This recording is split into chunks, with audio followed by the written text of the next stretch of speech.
There was a time, and not that long ago, when if someone felt broken inside, they would try to hide it. They had go to work anyways, smile at weddings, say I am fine, and hope no one asked again. The therapy was reserved for mad people. Crying in public was weakness. Depression, it was just laziness with a new name. But today, everything is changed. Now, Gen Z posts their breakdowns on Instagram, talks about anxiety on first date, says I am not okay, and gets comments which says proud of you for sharing. Mental health is in the feed, it's in the reel and in the memes. Burnout is seen as a badge, anxiety is aesthetic, healing is content. And that's cool. We needed this shift. We needed to say the words, to name the pain. But talking is only step one because awareness without actions become performance and healing without depth become trend. Therefore, we have to ask, are we really healing or just learning how to describe our pain better? That's where the story begins. Wake up, log in, perform, reply fast, look busy, post happy, sleep late, and repeat. This this is the life many Gen Zs are living. From freelance gigs to start roles to endless internships. Work is everywhere, but purpose is nowhere. They have been told to chase career, hustle, and build something. But no one tells them why. A job is not just a paycheck. It's supposed to give rhythm, identity, and value. But today's job vanished overnight. One algorithm change, one restructure, one AI tool, and everything you built feels disposable. Even in stable jobs, the pressure never stops. 24/7 Slack. Let's jump on a quick call. There's tracking of productivity going on every time. LinkedIn, and behind every success story is someone silently breaking. The question is, how do you know you are tired when everyone around you looks grateful? Therefore, we have built a culture where burnout is not a glitch, it's the baseline. And what Gen Z calls mental health awareness is often just chronic exhaustion with nice filter. So yes, jobs are draining, but it's not the hours, it's the emptiness. Because without meaning, even the perfect career becomes a slow collapse. I need a break. I just need to get out of this city. I am going to find myself on this solo trip. These all lines sound innocent, maybe even empowering. Gen Z's answer to stress often come with a boarding pass.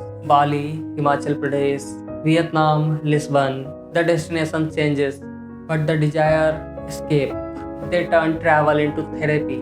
New place, new vibe, new them, and for a while it works. You eat better, sleep better, breathe different air, smile in your stories, and feels like you have outrun your sadness. But here's the trap. Whenever you go, you are still there. You take your mind with you. Your habits, your past, your scrolling, your overthinking, and your comparison loop. And that's where the trip ends. You come back home to the same problems, only now with a tan. Therefore, we have to ask, is this healing or just delaying the breakdown until your next vacation? Real peace is not just about changing scenery, it's about changing your center. And no airline ticket can do that. The internet gave us a voice, but it also gave us a mirror we cannot look away from. Gen Z did not just start talking about mental health, they live inside it. Scroll TikTok, Instagram, or YouTube, and you will find content on burnout, trauma, therapy, attachment styles, self diagnosis. An entire generation diagnosing itself in comments and captions. But what starts as awareness becomes identity. People are not just saying, I feel anxious, they are saying, I am anxious. They are not just learning psychology, they are wearing it. And suddenly, every breakup is a narcissistic abuse. Every stress cycle is high function depression. Every mood dip is a trauma response. But labeling is not same as healing. When every feeling becomes a condition and every scroll leads to another symptom, you are no longer looking for a cure. You are looking for just confirmation, and therefore the algorithm does not leads you out. It pulls you in, and what begins as a self-help becomes self-hypnosis. We live in extremes, and Gen Z feels it more than anyone else. When they feel good, they chase the truth. When they feel good, they chase the rush. Late night reels, spontaneous hookup, online shopping, weekend vendors, scroll, swipe, spike, dopamine, dopamine, dopamine. But suddenly the crash comes. It's a Monday morning, they are drained, nothing is exciting, they are questioning their work and questioning everyone, lying in bed with a knot in chest, wondering who they even are. This is not mood swing. This is a result of a nervous system that's always overstimulated and undersupported because no one taught them emotional regulations. They are taught chase happiness, be productive, and stay strong, but not sit with discomfort, feel without judgment, and recover without escaping. Therefore, the light keeps rising and the lows go deeper. The place becomes a thing you remember, not a thing you live. Everything today is built for speed, except for our body. Fast content, fast replies, fast fashion, and fast emotions. And Gen Z, they are caught inside it. They are moving quickly, feeling deeply, crashing often. But healing does not follow the same algorithm. Healing does not come in a reel. It does not perform for likes, and it does not look aesthetic.